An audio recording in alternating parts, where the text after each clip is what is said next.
सो इस प्रॉब्लम में अपन को बोल रखा है let a be a point which lies on the circle whose center is at origin and radius is 4 unit and z to be the midpoint of origin and z1 where o is the origin. Omega तुम्हें दे रखा है e raised to power iota times 2 pi by 21 है ये, and तुम्हें इस summation की value को के इक्वल बता रखा है और ये पूछा है कि के किससे डिविजिबल होगा ये बताना है.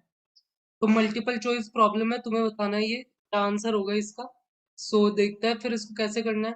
तो फर्स्ट इंफॉर्मेशन तुम्हें दे रखी है कि z1 be a point which lies on a circle whose centre is the origin. तो यहाँ पर अपन क्या बोल सकते हैं कि उस सर्कल पे जो भी पॉइंट होगा मान वो z1 दे रखा है और उसके सेंटर से डिस्टेंस क्या होगी, रेडियस के इक्वल, यानी मॉड्यूलस ऑफ z1 4 के इक्वल होगा. और Z2 दे रखा है mid point of origin and Z1, तो यानी Z1 एंड ओरिजिन का जो मिड पॉइंट है उसको Z2 के इक्वल दे रखा है, यानी Z1 को यहाँ पे 2 टाइम्स Z2 के इक्वल दे रखा है. तो अगर मैं दोनों तरफ मॉड्यूलस लूं तो यहाँ पे मेरे पास इस तरीके से आएगा. सो ये 4 is equal to 2 times modulus of Z2, तो ऐसे मॉड्यूलस ऑफ Z2 मेरे पास 2 के इक्वल आ जाएगा.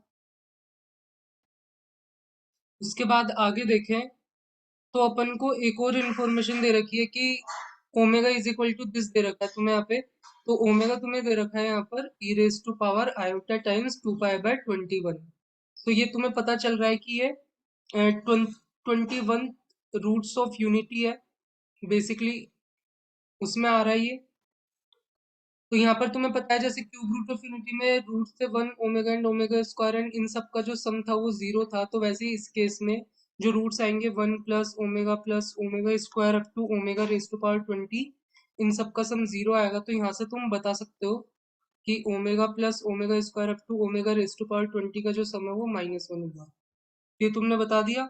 अब जो एक्चुअल में तुम्हें प्रॉब्लम में पूछा है वो है ये चीज, जो कि है तुम्हारे पास समेशन आर की value 1 to 20 modulus of z1 plus omega raise to power r z2 का स्क्वायर. तो यहाँ पे इस स्क्वायर को ओपन करोगे तो modulus of z1 square plus यहाँ पर क्यूब रूट ऑफ मतलब 21 रूट्स ऑफ यूनिटी है तो उन सबका मैग्नीट्यूड तो 1 ही आएगा. यहाँ पर omega raise to power r तुम कुछ भी लो उसका जो मैग्नीट्यूड है वो यहाँ पे 1 ही आने वाला है. तो मैग्नीट्यूड तो 1 आएगा, सो यहाँ पे सिर्फ मॉड्यूलस ऑफ z2 का स्क्वायर बन जाएगा प्लस तुम्हें पता है कि इस टाइप की इक्वेशन को खोलता है तो 2 times real part of z1 जो कि है एंड दूसरे का जो है वो कॉन्जुगेट आता है. So omega raise to power r का कॉन्जुगेट एंड z2 का कॉन्जुगेट इस तरीके से आएगा. Modulus of z1 square plus modulus of z2 square plus 2 times real part of z1 z2 bar. जब तुम यहाँ पर z1 प्लस z2 के होल स्क्वायर के मॉड्यूलस को खोलते हो तो बेसिकली इसको इस तरीके से तुम्हें पता है कि मॉड्यूलस ऑफ जेड स्क्वायर को अपन इस तरीके से भी लिख सकते हैं जेड टाइम्स जेड बार, तो यहाँ पे इसको z1 plus z2 times z1 बार प्लस z2 बार लिख सकते हैं. तो यहाँ पे ओपन करोगे तो z1 बार प्लस z2 बार आएगा प्लस z1 बार प्लस z2 बार आएगा. तो यहाँ पर ये तो बेसिकली ये वाली टर्म बन जाएगी, ये वाली जो टर्म है वो ये वाली बन जाएगी. और ये वाली जो चीज दे रखी है तुम्हें पता है कि z प्लस जेड बार क्या होता है, 2 times real part of z होता है. तो बेसिकली इसको अगर z माने तो ये उसका कॉन्जुगेट दे रखा है. सो इन दोनों का सम क्या हो जाएगा, 2 times real part of z. So simple उस तरीके से यहाँ पे ओपन किया है तो इस तरीके से आ जाएगा.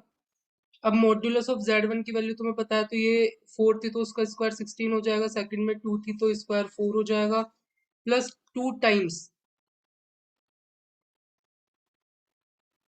यहाँ पे अपने पास रियल पार्ट ऑफ यहाँ पर z1 z2 का conjugate omega raise to power r का कॉन्जुगेट. और ये समेशन करना है r की वैल्यू 1 से 20 तक, तो ये बेसिकली 16 टाइम्स 20 हो जाएगा, ये 4 टाइम्स 20 हो जाएगा प्लस 2 टाइम्स समेशन लगेगा यहाँ पर विद रेस्पेक्ट टू r है तो इस पे कोई फर्क नहीं पड़ेगा. तो यहाँ पे जो समेशन था वो सिर्फ किसके ऊपर चलेगा, यहाँ पर omega raise to power r के ऊपर चलेगा. तो बेसिकली अभी मैंने तुम्हें बताया था कि ये जो सम है वो -1 के इक्वल है, तो इसका तुम कॉन्जुगेट भी लोगे तो यहाँ पर ओमेगा का कॉन्जुगेट ओमेगा स्क्वायर का कॉन्जुगेट ओमेगा क्यूब का कॉन्जुगेट ऐसे ओमेगा 20 का कॉन्जुगेट इज इक्वल टू -1 ही आएगा. -1 का कॉन्जुगेट -1 ही होता है. तो इस तरीके से अगर तुम्हें ये भी पता है कि z की पावर r का कॉन्जुगेट सेम होता है z का कॉन्जुगेट उसकी पावर r, तो सारी चीज अप्लाई करने के बाद यहाँ पे देखोगे तो यहाँ पे 20 टाइम्स 60 प्लस 20 टाइम्स 4 प्लस 2, और इस समेशन को तुम अंदर लेके जा सकते हो बेसिकली, या फिर तुम इसको ओपन करके भी अप्लाई करोगे तब भी सेम ही आएगा। तो ये समेशन सेम बनेगा जो इधर ये बन रहा है, और इसकी वैल्यू यहाँ पे -1 आ जाएगी एक्चुअली में। और यहाँ पे इस चीज को अगर तुम्हें निकालना है तो शुरू में एक रिलेशन था कि z1 यहाँ पे 2 टाइम्स z2 था, तो अगर दोनों तरफ तुम यहाँ पर z2 से मल्टीप्लाई कर दो, ये 2 टाइम्स z2 था, सो अगर तुम दोनों तरफ यहाँ पर z2 कॉन्जुगेट से मल्टीप्लाई कर दो एक्चुअली में, तो इस तरीके से आ जाएगा। एंड z1 z2 कॉन्जुगेट जो यहाँ पर अपन को चाहिए वो बेसिकली क्या है, 2 टाइम्स मॉड्यूलस ऑफ z2 का स्क्वायर, और मॉड्यूलस ऑफ z2 बेसिकली क्या था, 2 था। सो बेसिकली ये हो जाएगा 2 टाइम्स 4, और जो कि एक्चुअली में हो जाएगा 8। तो ये बेसिकली हो जाएगा अपने पास यहाँ पे रियल पार्ट ऑफ -8, जो कि -8 ही आएगा। तो हो जाएगा 20 times 16 plus 20 times 4 and -2 times 8। तो ये बेसिकली 400 हो जाएगा एंड -16 हो जाएगा। सो जो आंसर है वो अपना 384 आ जाएगा। और ये किस किस से डिविजिबल है अगर अपन चेक करें, तो जो 384 है इसका सम करोगे डिजिट्स का तो 15 आएगा। 3 + 8 + 4 तो 3 से डिविजिबल है। एंड बाकी अगर अपन देखें तो ये 4 से भी डिविजिबल होगा, तो बी भी अपना आंसर हो जाएगा, तो ए एंड बी अपना आंसर हो जाएंगे। तो इस तरीके से इसको सॉल्व कर सकते हैं। तो तुम्हें अच्छा लगा होगा, अच्छा लगा तो लाइक करो, फिर मिलता है। वो एक्चुअली में अपन को ये नहीं पूछा है कि के किससे डिविजिबल होगा, तो ए एंड बी नहीं है एक्चुअली में आंसर। यहाँ पे है कि सम ऑफ डिजिट्स ऑफ के किससे डिविजिबल होगा, सम ऑफ डिजिट्स ऑफ के, तो सम ऑफ डिजिट्स क्या है यहाँ पर 15 है। सो 15 किससे डिविजिबल होगा, 3 एंड 5 से, तो एक्चुअली में ए एंड सी अपना आंसर होगा। सो इस तरीके से इसको सॉल्व कर सकते हैं। तो तुम्हें अच्छा लगा होगा, अच्छा लगा हो तो लाइक करो, मिलता है नेक्स्ट वीडियो में।